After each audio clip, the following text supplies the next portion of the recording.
Veterans Day, we recognize the men and women who serve the country and those currently on active duty. Oftentimes, the families go months, sometimes even years, without seeing their loved ones who are deployed. Our Stephanie Poole has more on that. She joins us in the studio with that story. Stephanie. Yes, Andrea, over 1 million U.S. Army military members are deployed overseas. Being miles away from home can be rough for both soldiers and their families.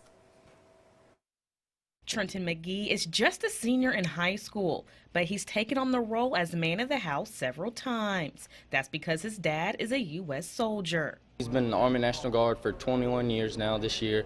He served in 2005 and he just got back last year from Kuwait on a year tour. McGee says during deployment, life back home can be challenging.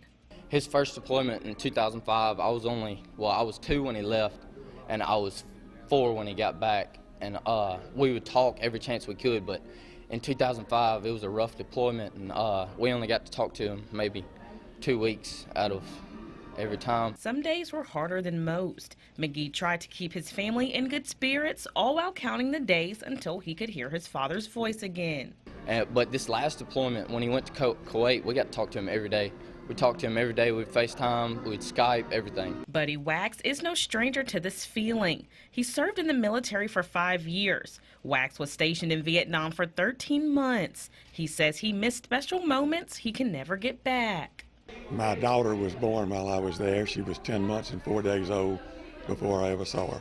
Time that won't ever come back. On Veterans Day, both McGee and Wax says it's a day to spread love to those who have served in the country and their families. They don't understand what we go through as families and what he goes through over there, and it's good to see how it is, and for them to understand that they did it for them and everybody else in America. It makes me feel proud. I'm proud of him. I'm glad that he chose to serve, and I'm glad that he's home. McGee tells me that his father is home this year and they will be spending the day together as a family.